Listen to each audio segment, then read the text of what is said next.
Следващата тема, която ще коментирам, са предразсъдъците, предубежденията и стереотипите по време на работа.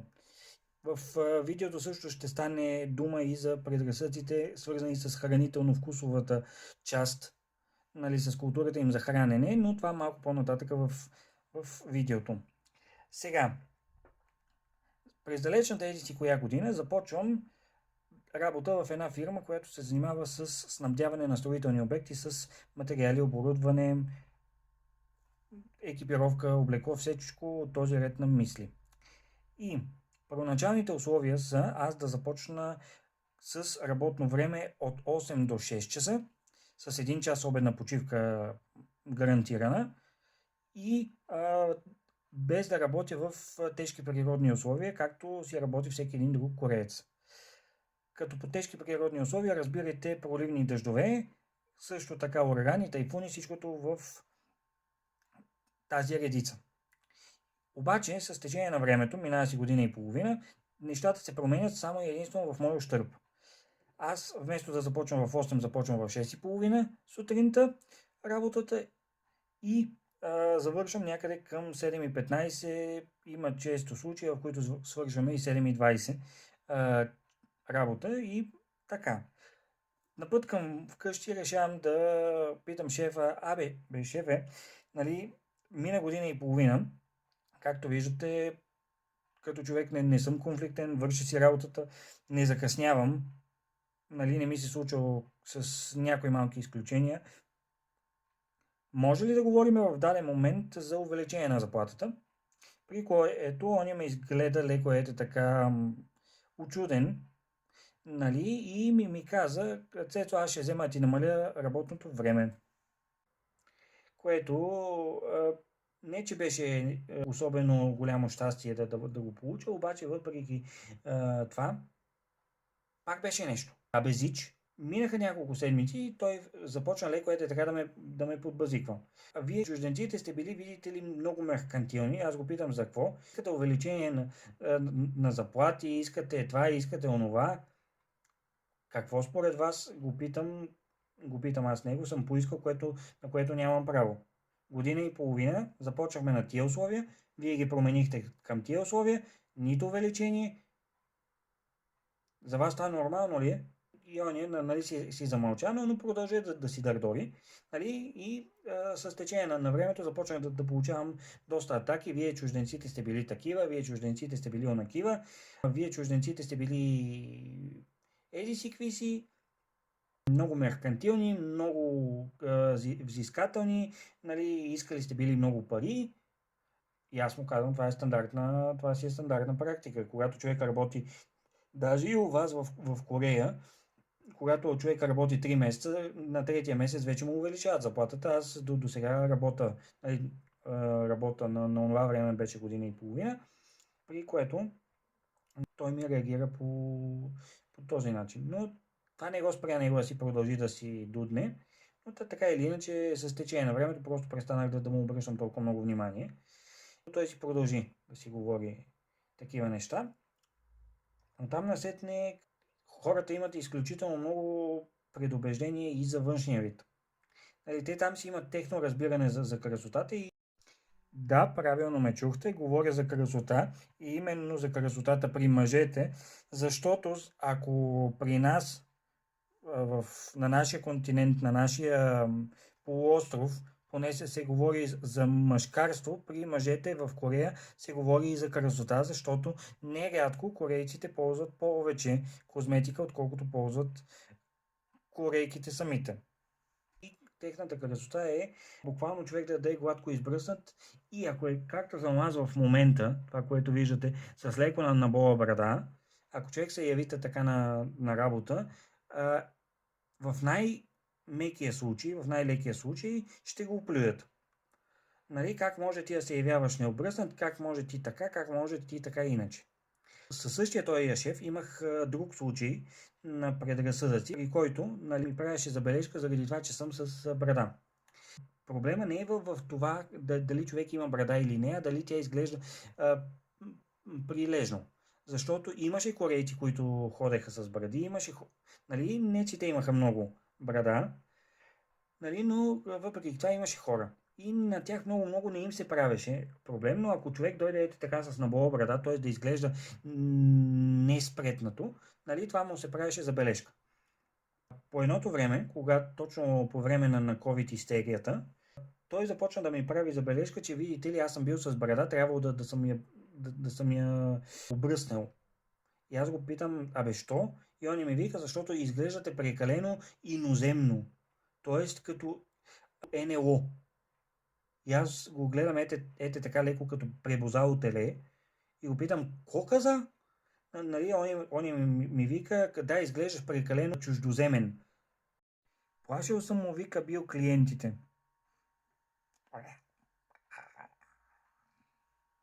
Ау, много ли съм страшен?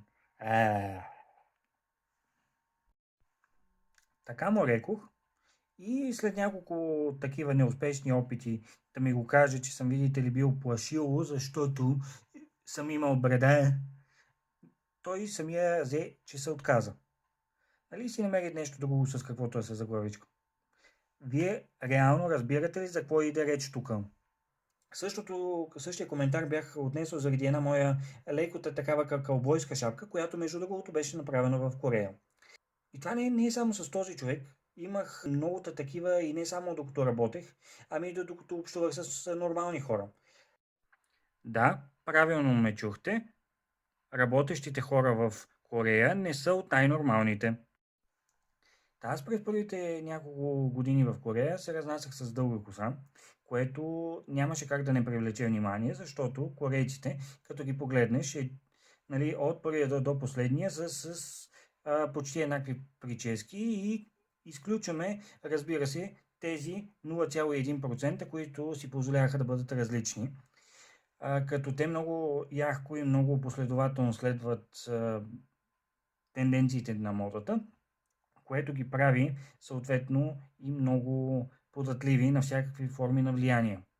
Нали, това ще го говоря в някое друго видео за тяхната податливост и за тяхната способност да възприемат информация от такива обществени източници, но за кратко мога да кажа, че аз имах нещо, което те нямаха и това ставаше доста често обект за въпроси.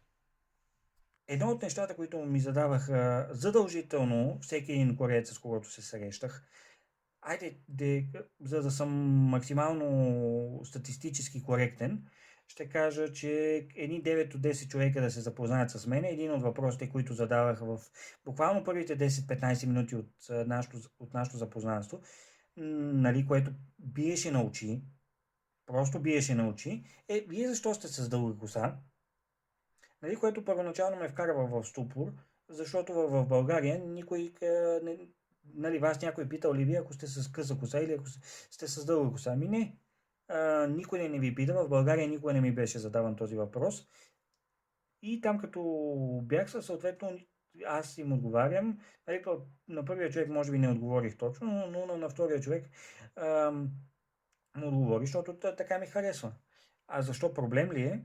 Ами много хора не го правят. Не че не е прието, но хората не го правят толкова често. Нашите корейците с къса тип Иванушка Дурачок, нали, коса, която ете така с перчемче, а чужденците обикновено са с дълга коса.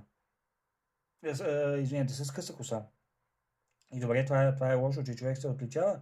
Ами да, хората като ви погледнат, нали, спомням си, че една девойка ми го каза, леко странят. Защото когато човек изглежда леко странно, хората се плашат. Тоест, те не използваха думата странно, те използваха думата необичайно. Нали, хората се плашат. Та мисля, че това са нещата, като имаме много други примери, но нещата са по-специфични. Предразсъдъци по време на хранене. И тук изключваме тези неща, които се явяват част от тяхната култура. Да речем, че в Корея, когато сте с даден човек, когато отивате някъде на ресторант, принципно много хора си поръчат едно и също. Но не е правило, не е като да е забранено да си поръчвате нещо и даже не е прието като задължително. Разбирате ли? Тук даже не иде реч за някаква форма на елемент от тяхната култура. По-скоро през моята призма пречупено, говорим за някаква форма на наложила се практика, която малко или много не е базирана на някаква форма на рационалност, на някаква форма на логичност, а е по-скоро, нали, така се е правило винаги, така ще правим и сега. Или така правят другите, ние ще правим по същия начин. Ето давам ви пример, когато се намирате в един и същи кръг с хора, с които работите, особено с хора от по-възрастното поколение. Условно по-възрастно поколение наричам хората раждани преди, да речем, 78, имайки преди, че аз съм все пак 94-та година. Нали, го има единия момент, че те не възприемат това, че вие можете да си поръчате нещо по-различно от тях. И тук не говорим за ситуация, в която вие отивате при тях на гости, където тяхната жена, нали, неговата жена или негов близък е готвил и вие казвате, не, аз това няма да го ям, защото аз съм, нали, роднина на принц Чарлз и съответно аз като член на Белия дом, нали, на Бъкингамския дворец, в случая това нещо не мога да го ям, то е под нивото ми. Тук не говорим за такъв тип лигавщини. Не говорим също и за някаква форма на каприз. Да речеме, аз съм дете на 5 години и затова на мене си ме огаждате, си ми купувате само пържени картофки и да речеме шоколадов сладолед. Аз само това ям. Тук не говорим за такива детинщини. Не говорим за капризи, не говорим за нищо. Тук говорим за невъзможност у много хора да ядат конкретен продукт или да консумират нещо, защото това стомахът им или не го преработва, или им причинява проблеми с вътрешните органи, или с храносмилането, или някакъв друг проблем, което е нещо, което не се подминава така. Също в тази графа броиме и нещо, което, да речем, ви е казал лекар. Тоест, вие не трябва да консумирате, примерно, алкохол, не трябва да пушите и нещото от този сорт. И, съответно, ние поръчваме храна с него. Нали, той поръчва и ме пита ти какво ще ядеш, аз ще ям еди си какво си. Примерно, аз ще ям едно от любимите му, наричаше се нещо от типа на Пьодагви Хеджангук, което е една супа, една яхния, която ще кача линча в описанието, за да не го описвам, защото накратко на мен от тази супа, само от миризмата й, стомаха ми започваше да води ядрена война. Нали, стомаха ми започваше вътре да се случва една ядрена война, която мога да ви кажа, че имаше шанс да изригне като вулкан нагоре. Нали? Разбирате ме за какво става дума. И съответно аз това му го обяснявам, че на мене стомахът ми такова нещо не приема, че така и така, но нали, оня ми вика, в Корея така е прието, това нещо го възприема за капризи. Като и един път по този начин той поръча същото за мене. Аз ядох малко и след което се наложи да посетя мъжката кабинка, нали, и ходих даже до аптеката, защото трябваше да пия лекарства за такова нещо. Нали, от тия малките древни случаи, но той тогава разбра, че аз не се шегувам, че това не са въпрос на капризи, просто стомаха ми такова нещо не възприема и не го консумира и не го храносмила и не мога да го приеме. Нали, и от тогава насетне вече беше малко по-така снисходителен, но продължи да вика всеки път. Ние корейците, когато се събереме на едно място, ядеме едно и също. Събери си се с корейците, кой ти пречи? Нали, викни си няколко корейци тук, аз ще ви изчакам. Нали, на шега казано, но така или иначе това беше едно от не особено комфортните ми преживявания там. И това не се случише само с един човек. Където и да съм, се налагаше да ядеме Тоест аз да ям това, което ядат и всички, въпреки че нали, шанса всеки един имаше свободата да си поръча това, което иска. Ето, при нас бяхме преди известно време на тимбилдинг. Като бяхме на тимбилдинг, едното от нещата, които ни питаха е какво не можете да ядете. Аз си казах, не мога да ям това и това. И те казаха спокойно, там е на принципа шведска маса, всеки си избира това, което си иска и има по нещо за всеки. И съответно ние отидохме, никой не направи проблем, никой не правеше коментари за това ти какво ще ядеш, никой не правеше нали, никой не ти правеше забележки за това, че ти да речем имаш някакви сложности с стомаха, защото всеки един го разбираше това нещо предварително. И никой не го сметна за проява на каприз. Просто аз не ям това, ти не ядеш онова, по тези и тези здравословни причини и това е. Но при тях това нещо го нямаше. И нека да кажа, това нещо се отнася най-вече за хората, работещи в предприятия или фирми, които предлагат работа на студенти и на хора, които, как да го кажа по-меко, това не беше като да работиш в компания от типа на Samsung или от типа на, примерно, LG или някои от големите ми компании. Нали, това бяха мнозинството от такива най-малки компании, в които човек се наемаше да работи и такова беше отношението. Аз бях работил в немалко такива и ще ми се налагаше с това нещо да се сблъсквам. Аз имах един друг опит. На едното от местата, където бях започнал работа, преди много години, ме помолиха да им сготвя нещо българско. Място, където работя, ресторант, няма никакъв проблем, само дето в този ресторант нямаше пещ. Съответно, нищо, което се готвеше на фурна, не можеше да бъде сготвено. И аз се чудих какво точно да направя, а кулинарните ми умения в този момент бяха на ниво кота 0. Съответно, реших да им направя един мишмаш. Отварям една страница в мрежата, цъкам в напред БГ, пиша как се прави мишмаш, излиза ми резултата, една рецепта и почвам да го готвя по рецепта, като до този момент аз не го бях правил. Пробвам го, накрая си викам, добре бе, не е зле, нали, даже за моя вкус за храна, за нещо, което бях готвил за пръв път, без да се хваля, без да се пукам, но не се получи чак и кучето да не може да го изяде. Не, че тогава имах куче, обаче реших и сервирах им го в паници, изпратих им го, след което буквално едни 15 на минути по-късно те казаха, това нещо не отива на нашия вкус, нали, има се ан маджайо, дето казват корейците, и съответно ми го върнаха. Тоест, ние реално виждаме едни двойни стандарти.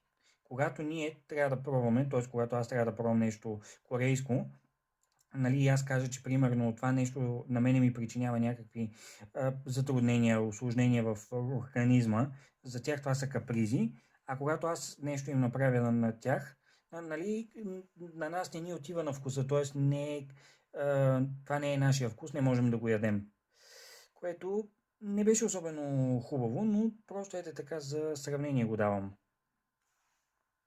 Още един пример за техните разбирания за чужденците и за културите извън тяхната собствена, което до някъде темата съвпада с това, което говорихме допреди малко, а именно за храната, защото се отнася както за храната, така и за много други неща. Много от хората, с които се срещах, когато започнеш да говориш с тях, едното от нещата, които ти изказват като изречение, е, че дали като форма на манипулация, дали като форма на просто предразсъдък, вие сами си преценете. Обаче, много често чувах нещо от типа на вие чужденците, нали не обичате нещо корейско.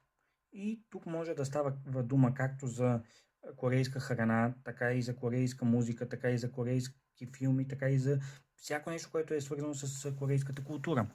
Това го срещах както у шефа ми, докато говорих с него, така и с мои връстници, с които заедно учихме, или с такива, които заедно работехме.